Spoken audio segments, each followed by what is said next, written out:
Hi there. My name's Martin Petrie. There's an H in the middle of that. And I'm also known as the Mutt.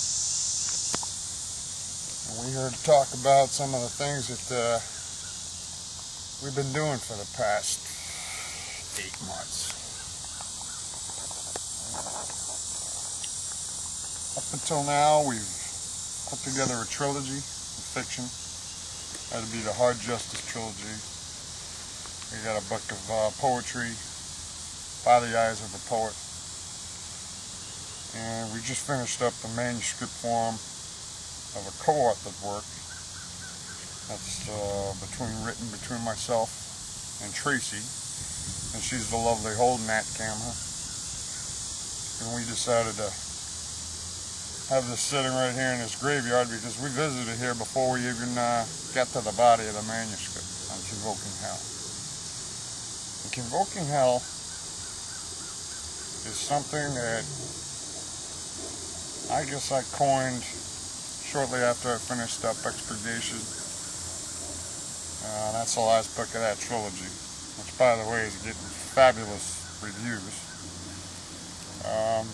But we were looking for something else to get moving on because once you get the bug of writing, it kind of sticks with you. And I guess it was a little bit over a month ago when we got into the real writing of Convoking Hell. And we were here walking around because Tracy's into the paranormal and all that happy horse shit. And we decided to have this little interview back over here because, well, Convoking Hell basically starts from when we were both born. We're a similar age. But we were born to an affluent town in Connecticut called Ridgefield. And it examines the time from when we both met each other in high school through Rhymers of Eldridge and a couple other plays that we were doing. I was a bad boy in high school. I was grabbing as much ass as I could. Tracy was never one of those victims. But she had herself a little bit of a heartache on me, I guess, along with the crew we were hanging around with. She felt real comfortable around us. And at the end of that year, I graduated and I went up to Bryant College, and that's where my Convoking Hell began, because even though we came from an affluent place and we were raised to be certain ways, something just didn't make sense, you know. Seemed like it was a bunch of bullshit as it was being sold to me, but until you're out of the house, you really can't go out there and start making decisions for yourself. When I started making decisions, I was either half out of my mind drunk or so intoxicated with the thought of chasing ass and getting some pussy that, you know, I went off on my way and I disappeared. I got through college, you know, and this is part of the story. This is the aspect of the whole story. This tells you what we both did from that time in high school to this time right now. It tells you how we went out and looked for things that we thought to be truthful, only to come and find out that none of it really mattered. It didn't matter what ends of the world we went to, what trouble we sought. It didn't matter any of that, because we went to it to the point where, you know, you're going to read about it and you're going to be either horrified, you're going to be indignant, you're going to be pissed off. It doesn't matter, because it's chock full of bullshit that's going to leave Jack Kerouac looking like he was a fucking Boy Scout.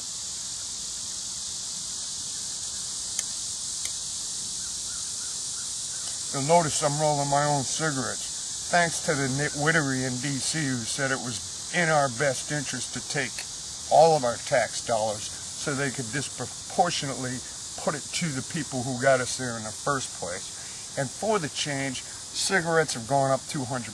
So now I roll my own because I failed to get a federal unemployment extension. Because during the time of the base period they were considering, I was having back surgery, and you can't really well earn any money doing that. But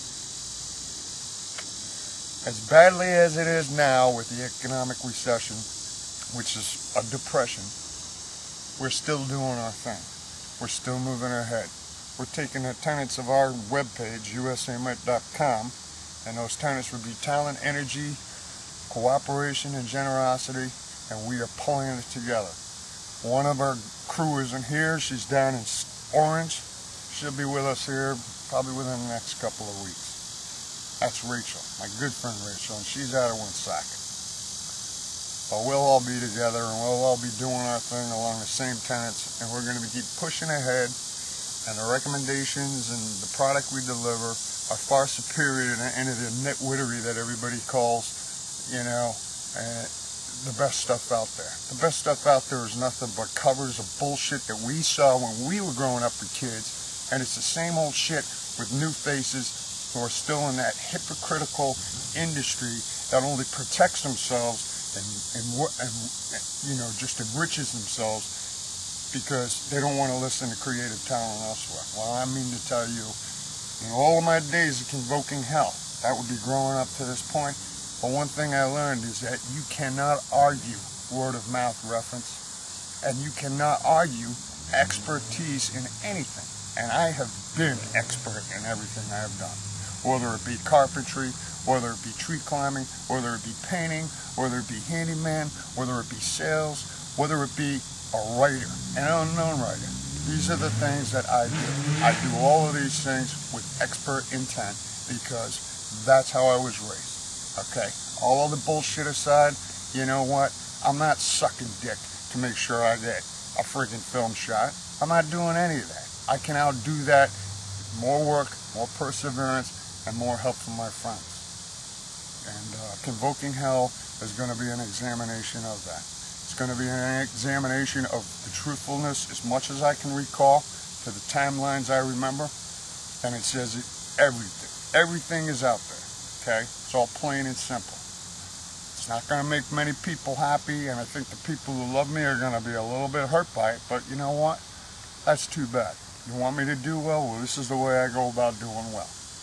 I go about doing well by making sure that the people that mean the most to me are the ones who are gaining and earning from the rewards I'm about to get. I've got friends all over who are sitting here hoping and praying that my writing is everything they think it is, and it's delivered to the public, and then the public will have to make its own assessment of it. And I really don't care what you think of it, but from everything I know, every review I've gotten for all of the writing I've done, whether it be poetry, nonfiction, or fiction, it all seems like it's stellar. I would love to hear from any of you professionals out there, because you know what? I've sent this material to you 3 years before now. Some of you people have my first edition copy in your possession. You're never ready. It's probably collecting dust. Well, we come up with a second edition, new improved copy, and the other versions of it. We still knock on doors, we still throw screenplays out there, and you know what? You don't have the time to read it. Well, fine. I'll just keep working on the word of mouth, and I'll just keep pushing it and sending it up your ass, because someday you are going to have to listen to guys like me. You're going to have to listen, because we are going to erode your empire, because you are lazy bullshit motherfuckers who want to sit there and protect your own. Okay? You don't want to let guys like me in because you can't control people like me. That's the one thing Convoking Hell is going to give you enlightenment to. I'm not willing to suck anybody's dick. I'm not going to bend or yield to anybody's idea of what I should do or how I should be doing it. I'm better than that. I don't need any of your assistance. The only thing I need from you is a friggin' paycheck. And you're about as stingy as that comes with your own creativity. That's about it for me. I'm going to sit here and enjoy this cigarette a little bit.